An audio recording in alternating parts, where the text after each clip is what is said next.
If you go on the internet and ask gamers what is the greatest video game ever made, their answers will often be one from a grab bag of common answers. Ocarina of Time.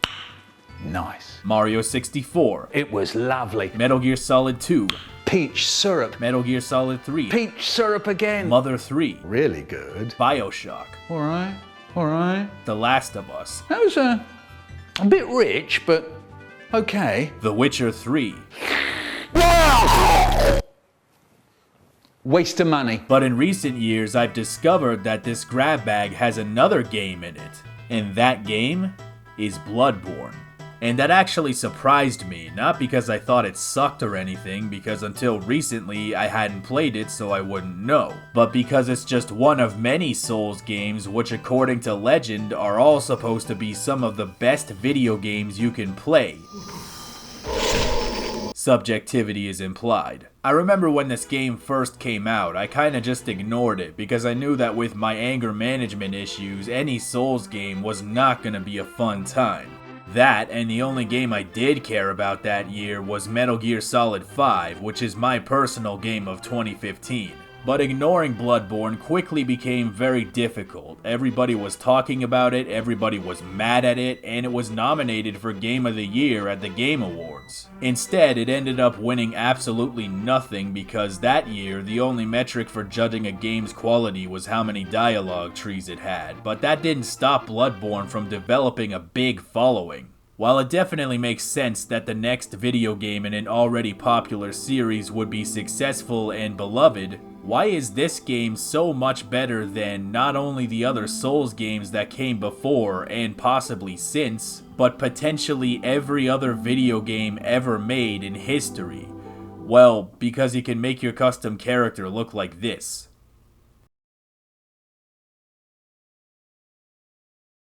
This is the only thing that matters. As I said in my Dark Souls 2 video, I took the Dark Souls pill later than a lot of people, but for the same reason as a lot of other newcomers, and that was Elden Ring. When this game came out last year, it was impossible to even try to ignore it, and even me, a guy who almost never plays any video game made after 1952, eventually caved in and got it. And about 10 hours into the game, I realized very quickly that I was indeed a Souls fan. Sorry, Mom. Since then, I've started scratching these games off the list one by one, and this is the 4th one I've completed. I'm currently on a binge, and the last 2 games for me to complete are Dark Souls 3 and Demon's Souls, but that's a video for another day, assuming that game doesn't kill me in real life. Next to Dark Souls 2, Bloodborne is probably the one I've been most curious about, but for completely different reasons. Dark Souls 2 is a little bit polarizing, but most people seem a lot more unified on Bloodborne. And after playing it, I gotta say, yeah, it's pretty good.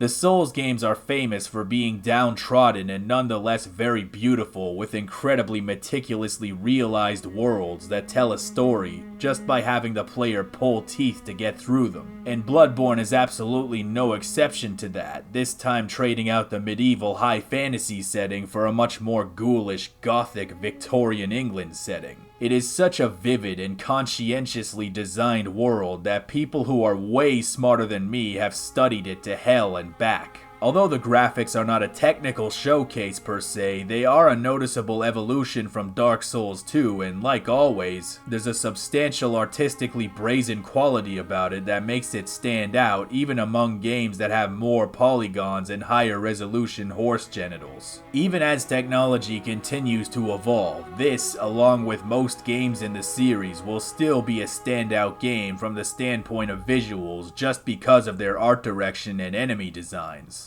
Like most of these games, the inner workings of the story exist largely in the background with just enough drip-fed to you to keep you going. Bloodborne is more about soaking in the ghoulish details of the world and immersing you in its sick, twisted psychology. The games always had horror elements to them, but Bloodborne took it way over the line. You guys know the abortion theory from Earthbound? Well, in Bloodborne, the entire game is the abortion theory, except it's not a theory, it's a straight up fact. Imagine Ocarina of Time if the entire game was the Shadow Temple and it had actual graphics. There's this disgusting, festering mother brain with a bunch of eyeballs, giant centipedes with gaping orifices full of teeth, lunatic hunters marinating themselves in blood. There's a place called Mensis, which of course is the etymological basis of menstrual cycles. You can hear the distinct sound of a crying baby in the distance. Then you approach the carriage and this monstrosity shows up to give you a circumcision, and then when you kill it, the game gives you a piece of an umbilical cord. This is a disgusting, foul, witchy game. I half expected a consumable fetus in a jar that gives you temporary frenzy resistance or some odd shit. And after all of the horrible things you've had to endure, all the foul witchiness that you've been a first-hand witness to, your only comfort in this world is a creepy life-size talking doll who tells you she loves you just as God loves his own creations. Whoa. Like most of these games, I don't always fully understand what's going on, but there's something beautiful and profound about it. And even just reading up on the lore online after beating the game is enthralling. Turns out, Gehrman created the doll based on the likeness of one of his former students that he was infatuated with, which is creepy as hell, but knowing that such an otherwise kind and loving entity could have been born from such a perverse obsession, it's kinda like a metaphor for the game itself, a brutal, disgusting fuckfest of horrors with occasional moments of comfort. And then there's the soundtrack, which is possibly one of the greatest in a video game.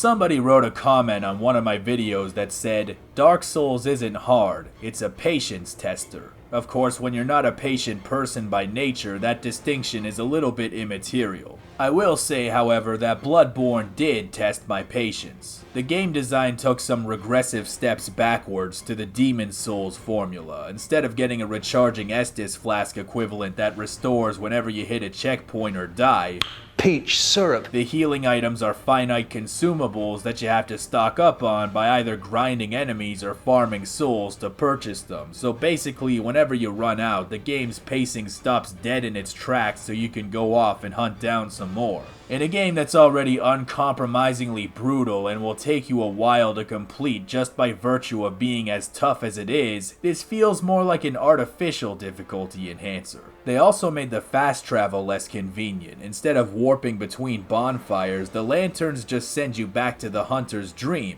where you select another location to respawn. So you return to the hunter's dream, load screen, pick another location you want to go to, load screen, oopsie, wrong place, load screen, find the right one, load screen, load screen, load screen. In a super gameplay driven game like this, you want as few interruptions as possible, so this is a goofy design choice, at least in my book.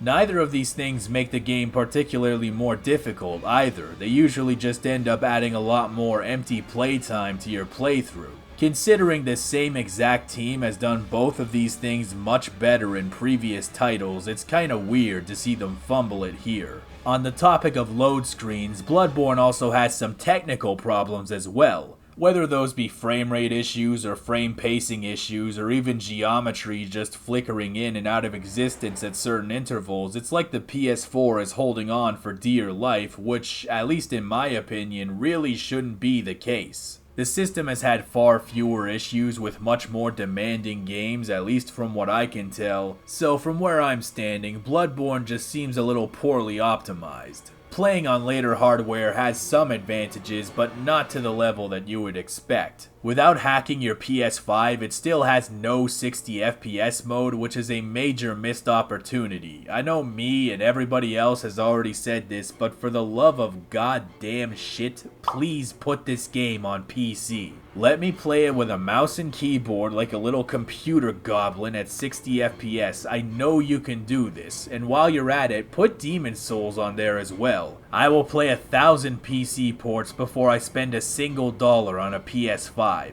On top of all of that, being a PS4 exclusive means that you have to pay for PS Plus to get online features, which is a major component in all of these games that is completely free when I play it on Steam. I shouldn't have to pay $98 a year to get invaded by some shit ass who'll probably backstab me from the front. That's an American right.